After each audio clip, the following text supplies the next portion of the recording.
Sangat kula mulyakaken para jemaah Masjid Ulul Azmi wonten Uner ingkang sedaya mugi-mugi tansah pinaringan sehat wal afiah, panjang umur lan berkah. Siang kali ini kita akan membahas kurban, hampir seluruh aspek fikihnya. Karena kurban itu tidak hanya sekedar soal memberi, tetapi ada aspek fikih hewannya, kriteria hewannya, kemudian fikih penyembelihan, ada sekian banyak ilmu yang ada di dalam ilmu fikih penyembelihan dan kurban. Terutama hari ini terkait dengan masalah metode penyembelihan. Sebelum disembelih hewan kurban ini ada cara beberapa perubahan ya.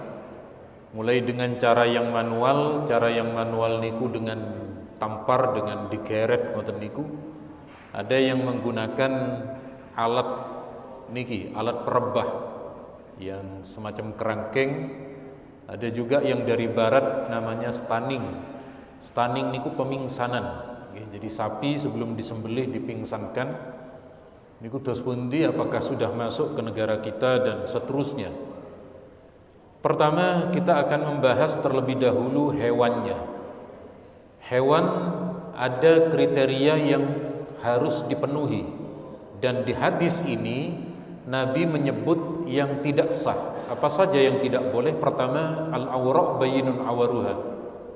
Kambing atau sapi yang betul-betul terlihat butanya, tidak bisa melihat. Tapi kalau yang ada di jalan-jalan, yang di stan-stan pun aman nggih, karena sudah diperiksa oleh dokter-dokter hewan. Kemudian yang kedua, wal maridhah bayyinun maraduha. Hewan yang sakit yang betul-betul terlihat sakitnya. Sekitar 3 tahun yang lalu ada pandemi di dunia hewan, Pak. Namanya PMK. Penyakit mulut dan kaki napa kuku? Kuku nggih. Maklum Kranten kulo sekolahnya FKH tapi bukan FKH UNER. Kalau FKH UNER kan Fakultas Kedokteran Hewan. Kalau kami sekolahnya niku di FKH Fakultas Kiai Haji, Pak. Jadi sama-sama FKH-nya tapi beda tempat. Tapi kulo matur nuwun sangat 3 tahun yang lalu FKH meniko kami undang ke MUI, memberi sosialisasi, memberi pengarahan, matur nuwun sangat karena bisa menangani di kurban-kurban untuk masjid. Jadi orang yang memiliki binatang ternak baru terasa, Pak, kalau memang ada wabah. Jadi ada saudara kami di Madura, Pak. Jadi di Madura itu ada pandemi PMK ini, sapinya 2 mati, Pak. Langsung menangis orang ini, Pak. Tidak lama kemudian kakeknya meninggal. Justru ketika kakeknya meninggal tidak nangis. Setelah ditanya, kenapa kalau kakeknya meninggal tidak nangis, giliran sapi kok menangis? Dia menjawab, lawang satu sapi 20 juta, Pak. Berarti kalau kehilangan 2 sapi, kantun terasa. Jadi habis pindah malih, laporan dari para dokter hewan menika menyatakan tidak ada kasus dari hewan menular ke manusia. Saat itu tidak ada. Jadi monggo kula kali panjenengan kalau ada hewan yang terindikasi sakit tetapi disembelih niku kuncinya ketika memasak. Masaknya agak sedikit lama, maka dengan begitu insyaallah kuman bakterinya akan mati. Mantun niku hewan yang pincang, yang betul-betul terlihat pincangnya, atau hewan yang kurus. Niki yang tidak boleh. Selain ini boleh. Tapi untuk kambing dan sapi syaratnya usia 2 tahun. Yakni kalau giginya sudah poel, Pak. Karena tidak pernah sikatan, jadi kemudian poel giginya. Khusus domba itu orang Jawa menyebut wedhus gebas, itu 1 tahun sudah boleh. Jadi niki terkait dengan masalah ini aturan di dalam hewan kurbannya. Sakniki soal waktu otomatis setelah sholat Id sampai 4 hari berikutnya, yakni hari tasyrik. Niki dalil hadisnya akan kita baca. Ini prosedur pembagiannya, Pak. Prosedur pembagian itu ada yang wajib, ada yang sunnah, ada yang boleh. Yang wajib itu porsi fakir miskin. Porsi fakir miskin wajib didahulukan. Karena tujuan Idul Kurban itu memberi kepada fakir miskin makanan, sebagaimana Idul Fitri ada zakat fitrah, Pak. Jadi kalau kali panjenengan porsi niki didahulukan. Pemiliknya boleh mengambil, fakulu minha, kata Allah, silahkan bagi pemilik untuk diperbolehkan mengambil bagian. Lalu porsi hadiah inilah takmir berada di situ, panitia kurban mendapat hak di situ. Orang-orang yang membantu dapat porsi dari sini. Cuma kalau kali panjenengan dalam batas ingkang sewajarnya, Pak. Sebab nuwun sewu ada di satu masjid, Pak, takmirnya niku bawa 4 kresek, Pak. Bawa 4 kresek. Niku sama mereka yang ngantri langsung, Pak. Langsung suudzon, pun. Padahal 4 kresek niku sama takmir niku mau dibagi ke fakir miskin, Pak. Cuma karena orang itu cuma faktor melihat saja, itu yang kemudian menjadi semacam nopo nggih, dikira untuk dirinya sendiri, padahal boten. Untuk porsi pemilik sing pundi sing sae, Nabi niku senang mengambil paha depan, paha depan yang tanpa gaji. Karena daging paha depan niku, Pak, dalam informasi gizinya niki kandungan kolesterolnya rendah, yakni cuma 70 mg, aman niki. Kalau kali panjenengan aman. Yang ndak aman niku otaknya kambing, Pak. Otaknya kambing niku 1149. Makanya kalau panjenengan kok ada yang kira-kira mulai rodok sering ngeluh, sering migrain, nggih. Kolesterolnya agak tinggi, lah kok di hari raya kurban lah kok ternyata panjenengan buat kambing kepala gule. Napa? Gule kepala kambing, nggih. Gule kepala kambing. Na'udzubillah, maka jangan sampai Idul Kurban membawa korban. Korban nopo? Stroke, na'udzubillah, saestu. Ini hari raya masih kurang sepekan, masih kurang 8 hari. Monggo panjenengan cek darah dulu, cek kolesterol. Kalau insyaallah benjing, Pak, cek kolesterol, Pak. Sebab niki pun rasa napa namine awak niki pun agak kaku. Mantun niku sisanya niki frequently asked question, pertanyaan-pertanyaan yang sering diulang niki hampir tiap tahun sering diulang. Boleh ndak kurban untuk almarhum? Ikut pendapat yang boleh, Pak. Niki dalilnya. Niki cepet-cepetan mawon. Saya belum akikoh. Boleh ndak digabung dengan kurban? Boleh. Ada ulama yang berpendapat boleh, yakni beberapa kalangan tabi'in. Lebih utama sapi atau kambing? Untuk hari ini kita ikut pendapat yang lebih utama, yakni dengan sapi, Pak. Kenapa? Sapi itu beratnya jauh lebih berat daripada kambing. Kambing paling-paling 20 sampai 25 kilo. Dikali 7, kalau diukur dengan satu sapi, Pak, tetap lebih berat sapi. Sapi ada yang 300, 350. Itu kalau dibagikan ke fakir miskin, jangkauannya lebih banyak. Jadi kalau kali panjenengan ikut pendapat ini. Bagaimana kalau dibentuk dalam kornet? Ini juga mulai ada beberapa lembaga amil zakat, Pak. Karena kebetulan saya berada di sebuah lembaga amil zakat niku, mereka membuat program niki. Saya tanya, kenapa kok membuat program ini? Karena nanti biasanya Desember Januari itu siklus musibah di Indonesia, banjir bandang, longsor, gunung meletus, itu terjadi antara Desember Januari. Ketika mereka mengungsi, mereka kelaparan. Kalau dibantu dengan daging kornet kurban, mereka masih merasakan nikmat di saat mendapati musibah. Maka ada hadis Nabi riwayat Bukhari, Nabi bersabda, fakulu, makanlah kurban itu, wa at'imu, dan sebagian juga untuk disedekahkan, waddakhiru, lalu simpan. Menyimpan daging kurban ini bagian dari mengawetkan itu, dan intinya sekali lagi diperbolehkan.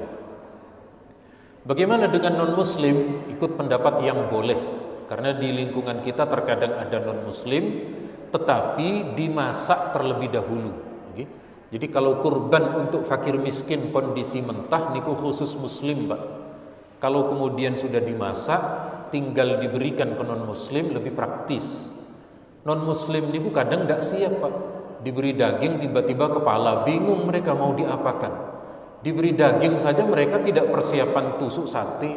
Nah, jadi kalau kali panjenengan disuguhi mawon, diantar dalam bentuk nopo namini, dalam bentuk sate, nopo rawon, diantar mereka tinggal makan meskipun tidak terlalu banyak. Terus pun di kurban traveler, kurban luar kota kenging, nah, niki sing cepet-cepet mawon. Mentun niku niki larangan, Pak, yakni dilarang menjual. Jadi di hadis niki memba'jil da'udhiyati fala udhiyatalah. Barang siapa menjual kulit kurban maka kurang sempurna pahalanya. Maka caranya, Pak, kulit niku dikumpulkan. Kulit niku dikumpulkan lalu diserahkan ke satu panitia. Ini kami berikan kepada Anda. Nah, dari panitia ini sudah boleh menjual. Loh, itu kan sama saja, tidak sama, Pak. Islam itu melihat sisi akad. Akad itu di dalam Islam pengaruh, Pak. Nuhun sewu. Ada laki-laki perempuan sama senangnya. Satu tidak terjadi akad, maka namanya zina, Pak. Laki-laki perempuan yang satunya lagi qabiltu, halal, Pak, bukan zina. Jadi di dalam Islam itu akad itu pengaruh. Redaksi saya jual itu tidak boleh. Nabi melarang. Tapi diberikan dulu ke satu orang. Setelah diberikan itu sudah lepas dari larangan. Satu orang ini kemudian sudah boleh menjual, sudah boleh memberikan ke jagal lan sak piturutipun. Pun sak niki penyembelihan, Pak. Kurang berapa menit niki, Pak? Lanjut napa? Lanjut nggih. Panjenengan kalau ingin mengahlikan diri, wah saya ini punya bakat terpendam, nopo penyembelih. Jenengan jangan langsung praktek ketika kurban, tapi panjenengan ikut pelatihan. Hari-hari semacam ini di Girian RPH Rumah Potong Hewan niku enten praktek-praktek, Pak. Jadi panjenengan bisa gabung ke Juleha. Juleha niku juru sembelih halal, Pak. Namanya cewek tapi anggotanya jenggotan semua, Pak, di Prengusan Sedoyo. Ada lagi komunitas namanya Rojak, Pak. Niki rotok lanang niki nggih rojak nopo rombongan jagal keliling, Pak. Ya, jadi pas hari raya kurban niku jobnya mereka banyak. Jadi dengan latihan dulu karena niki ada fikihnya sendiri niki. Dan ayat niki Allah haramkan bangkai. Apa bangkai itu? Hewan yang mati tanpa disembelih. Yang kedua darah. Kenapa darah diharamkan? Karena darah itu tempatnya kuman bakteri, Pak. Kalau ada di antara kita yang donor darah, kali dokter, kali PMI kan diperiksa. Kalau mengandung cair, mengandung nopo gula darah, tidak akan diterima. Nopo malih niki miliknya hewan. Demikian halnya babi atau hewan yang disembelih selain Allah. Seperti nuhun sewu, saudara kita yang di luar pulau niku untuk apa namanya? Seperti di Toraja, mata niku kan untuk sesembahan mereka, itu tidak boleh.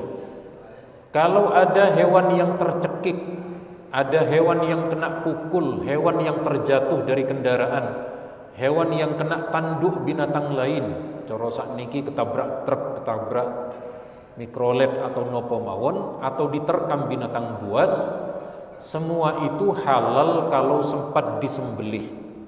Jadi caranya niku adalah harus disembelih. Kenapa? Dengan disembelih niku darah mengucur keluar deras, maka dagingnya niku bergizi. Cara menyembelih Nabi memerintahkan dengan cara yang baik, Pak. Lakukan penyembelihan dengan cara yang baik. Ya nopo?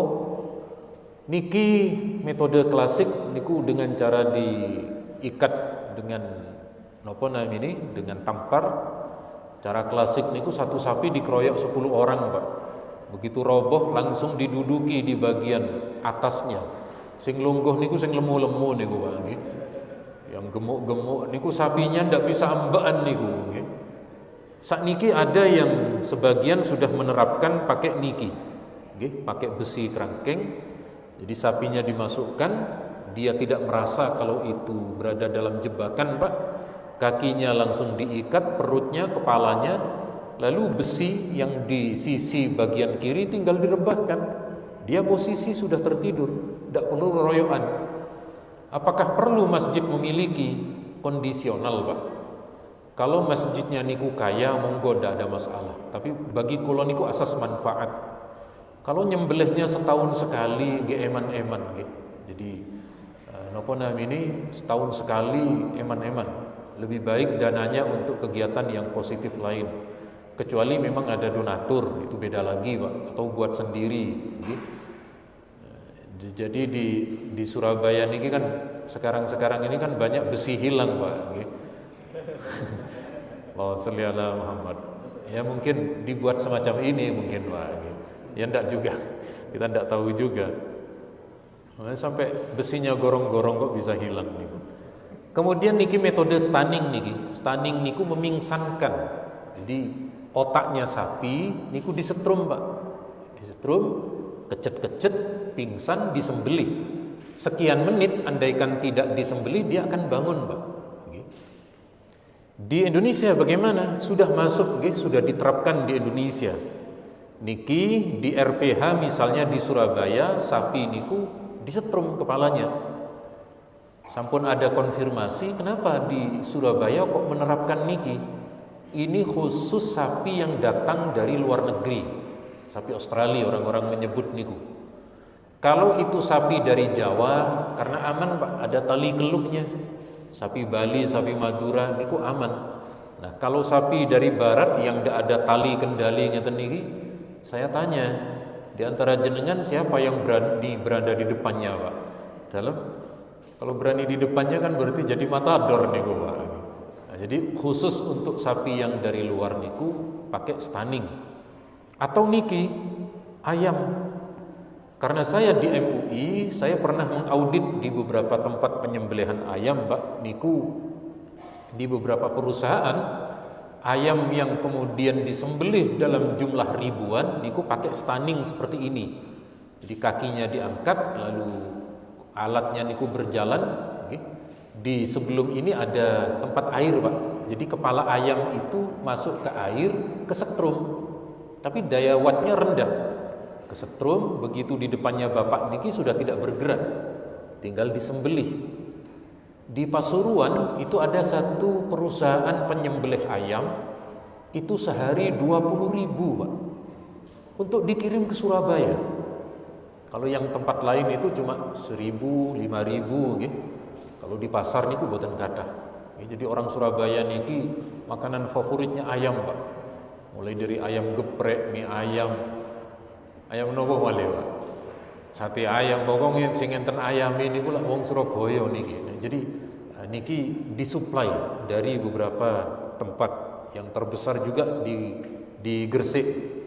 Nah, ini cara nyembelihnya, Pak, nggih. Cara nyembelihnya niku kalau Nabi menyembelih ada 2 rongga di dalam hewan. Rongga itu yang berwarna merah namanya al-mari, rongga tempat keluar masuknya makanan. Yang biru namanya al-hulkum, tempat keluar masuknya nafas, rongga nafas. Kalau disembelih harus terputus dua-duanya. Pernah kejadian di salah satu tempat di Surabaya, orang menyebutnya sapi sakti, Pak. Kenapa? Setelah disembelih sapinya bangun. Boten sakti niku, yang biru ndak putus. Napa namine rongga nafasnya ndak putus nih. Maka bangun. Jadi mitos ada kambing tidak bisa disembelih, boten niku biasanya pemula niku. Bagi mereka yang sudah ahli pun semerep, Pak. Nah, disinilah perlunya pelatihan itu, Pak. Seberapa kuat tekanan, seberapa tajam pisau, niku enten ukurane, Pak. Kalau jenengan tiba-tiba mengeluarkan jurus 1000 tangan, Pak, nggih kebanteran, Pak, langsung pedhot niki sak gulu-gulune niki nggih. Jadi niku enten ukurane, Pak. Baik metode penyembelihan dari atas atau diambil dari bawah. Niku enten ilmunya sendiri-sendiri. Nggih. Niki, nah niki yang paling penting niki Pak. Kalau kurban niku tahunan niku. Sembelihan yang paling penting ten mriki. Pertama, di dalam ayam niku Pak, unggas niki ada 4 rongga nggih.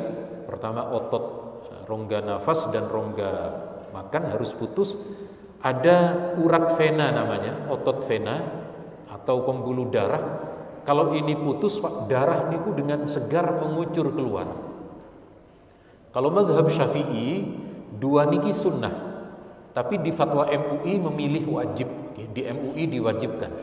Jadi penyembelih yang bersertifikat niku orang yang 3 kali tes. Jadi kalau kami ngetes penyembelih Pak, niku 3 kali Pak. 3 kali menyembelih tepat, sertifikat halal keluar Pak. Tapi kalau 3 kali gagal Pak, niku ndak keluar sertifikat niku. Jadi harus betul-betul ahli, harus betul-betul sudah terbiasa. Kalau masih salah satu masih ditolerir. Nah, jadi sekali lagi, tapi begitu niki tidak tersembelih, dibuang, tidak dijual ketika disidak.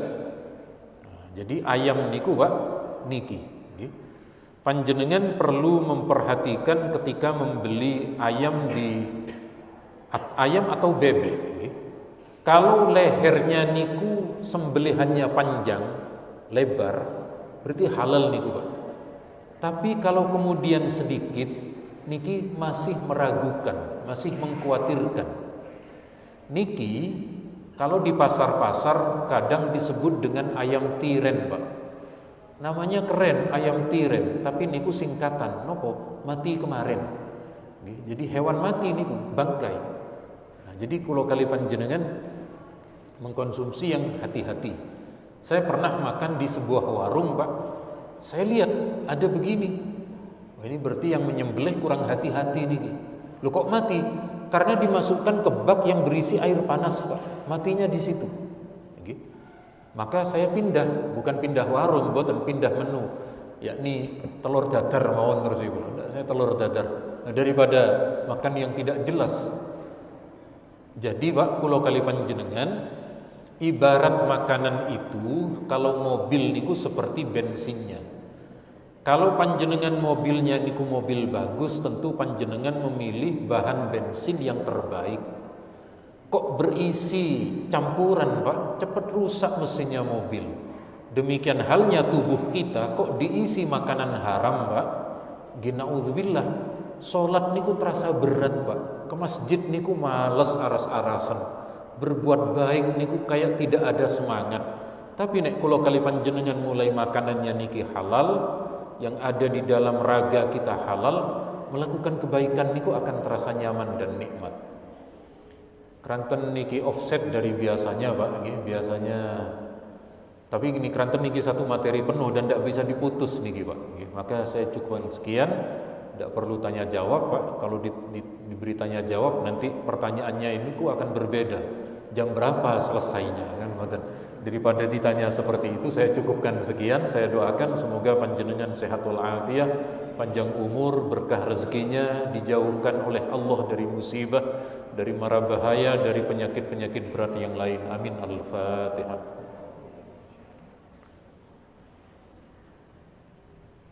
Materi sudah kirim saya ke Mas Tio atau nanti ke Ustaz Afri. Monggo dengan sukarela saya berikan, saya halalkan untuk dibaca. Hadanallahu wa iyyakum ajma'in. Subhanakallahumma wa bihamdika asyhadu an la ilaha illa anta astaghfiruka wa atubu ilaik. Wassalamualaikum warahmatullahi wabarakatuh.